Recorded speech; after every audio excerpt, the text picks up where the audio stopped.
Hey guys, Dr. Dex here. Today we're gonna talk about something that I get asked at least a jillion times a week on my social media feeds.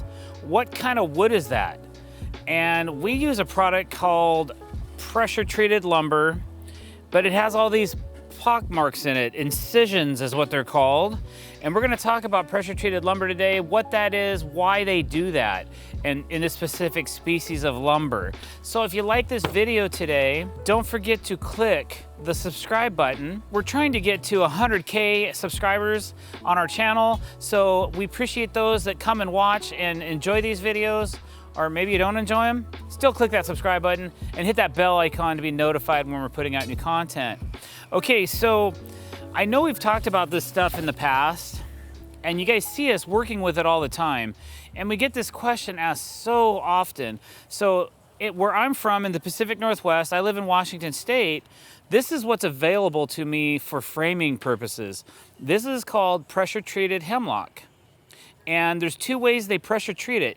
One is they put these incisions in the board before they put it through a chemical process to force the chemical deeper into the wood until certain refusal. Now, if I show you the end grain of this board, you can see that pressure treatment doesn't go in super far, but the incisions allow it to go in deeper than if they didn't they didn't incise it at all. That's what these are. It's a knurling machine. When the lumber goes through the knurler, it puts in all these indentations, and then it's able to soak in, force the product, soak it in deeper.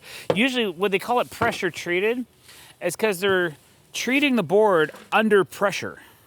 They put it in a big vat of chemicals with a bunch of other lumber. It looks kind of like a gasoline tanker or something like that. You know, it's like a big tube with rounded ends on it, and then they add pressure to that to force the chemicals into the wood to help preserve it. The most common lumber for where I'm from and what we use is called hemlock. So this is pressure treated incised hemlock. So here's a piece that has been ripped off of a 2x8 or a 2x6 or something.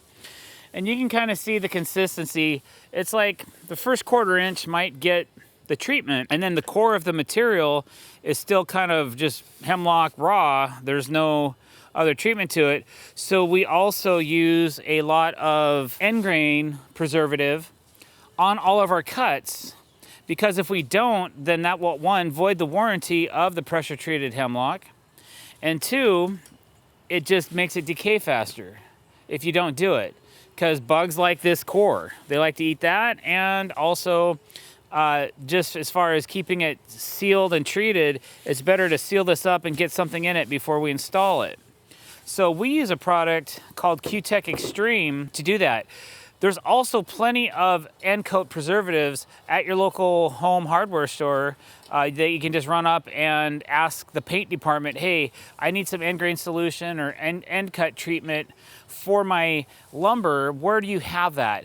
And they will actually, some brands of pressure treated lumber will carry that for you in quarts. Other companies make it by the gallon, and then I buy my stuff by the fiver. I save a little bit of money that way, but it is a more expensive premium product. But you can give Q-Tech Extreme a look and see what that's all about. Okay, here's a piece of 2x12 that we cut for stair jacks, or excuse me, stair stringers. There's a little bit of terminology there that I guess I'm the only one in the world that uses stair jack as a term. Everybody else uses stair stringer.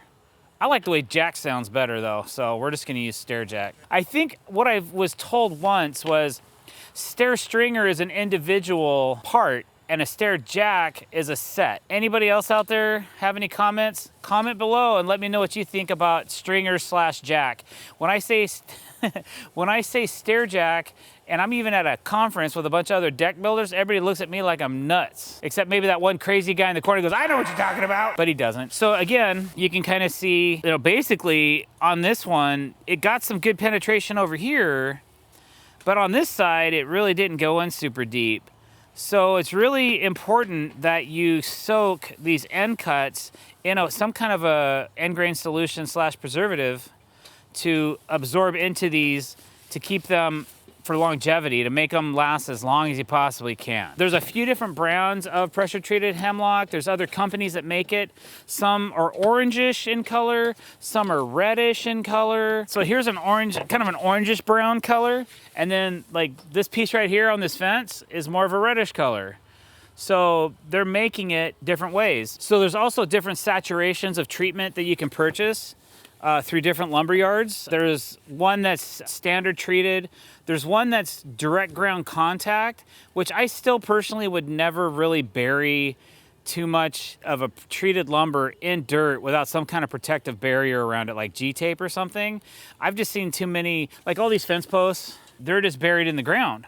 And they're gonna last a certain amount of time, but eventually they're going to get soft right where the ground meets the post because it's constantly wet right there. And then they also have a higher percentage of treatment, and usually what I've seen, the higher percentage of treatment is a green, more of a copper naphthenate color that I've seen quite often in different timbers. And sometimes those are bigger timbers like 6x12, 8x12, 8x8, things like that, that are meant for marine use and other things of that nature.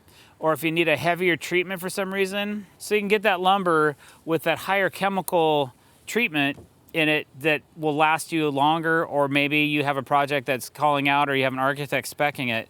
So there's also a marine grade that I know of. There's only a couple places in our local jurisdiction that makes it, and it's really difficult to get. It's very expensive and it's very time consuming to obtain. We pretty much work with what we have available to us, which is this product right here, pressure treated hemlock.